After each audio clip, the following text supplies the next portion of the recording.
আজকে আবার নতুনভাবে যাত্রা শুরু করলাম, দায়িত্ব পালন করা শুরু করলাম। এই জন্য আপনারা সাংবাদিক ভাইরা আসছেন, আপনাদেরকে অসংখ্য ধন্যবাদ। মূলত আসলে জীবনটাই তো ফুল সজ্জা না, জীবনে চড়াই উতরাই পার করে চলতে হয়।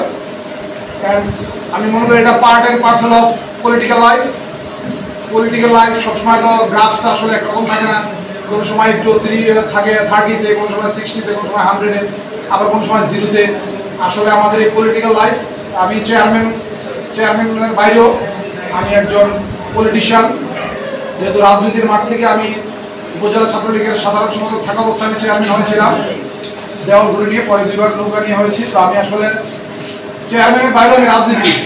একজন রাজনীতিবিদের জীবনটা আসলে সবসময় একরকম যায় না, একজন মানুষের জীবন সবসময় একরকম যায় না। তো বিভিন্ন চড়াই উতরাই পার হয়েই জীবনটা চলে, জীবনটাও ফুল সজ্জা নয়।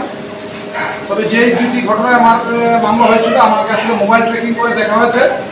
ওই সময় বিশেষ করে পুলিশের গাড়ি যখন ভাঙচুর করা হয়, পুলিশ সুপার মহোদয়ের, অতিরিক্ত পুলিশ সুপার মহোদয়ের, তখন মোবাইল ট্রেকিং করে দেখা হয়েছে। যখন ওই গাড়িটি ভাঙা হয়েছে, ওই সময় পুলিশ সুপার মহোদয় যখন পেশেন্ট আইসিইউ কেন্দ্রে ছিলেন, ওই সময়টা আমি ওই কেন্দ্রে ছিলাম, এটা আমার মোবাইল ট্র্যাকিং করে দেখা হয়েছে।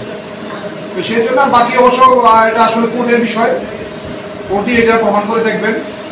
আর আসলে যেহেতু আমি চেয়ারম্যান, এই ইউনিয়নের সকল জনগণই আমার, সেই সুনাম হইলেও আমার কাঁধে বর্তায়, বদনাম হইলেও আমার কাঁধে বর্তায়। সে অর্থে হয়তো আমাকে আসলে এখানে মূল ভূমিকায় নিয়ে আসা হয়েছে। তো আসলে অ্যাকাউন্টটা ইউনিয়নের চেয়ারম্যানের নামে, খারাপ কিছু করলো আমার অ্যাকাউন্টে জমা হবে, ভালো কিছু করলো আমার অ্যাকাউন্টে। তো আসলে আমার ইউনিয়নের জনগণকে যে আমি নিয়ন্ত্রণ করতে না পারি, সেটা ব্যর্থতা আসলে আমার উপরই বর্তায়।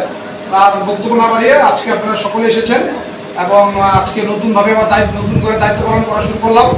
সকলে দোয়া করবেন যাতে নীতি ও আদর্শের মাধ্যমে সঠিকভাবে দায়িত্ব পালন করতে পারি, মানুষের প্রান্তিক জনগোষ্ঠীর কাছে দোরগোড়ায় সেবা পৌঁছে দিতে পারি। সকল ভালো থাকবেন। আসসালামু আলাইকুম।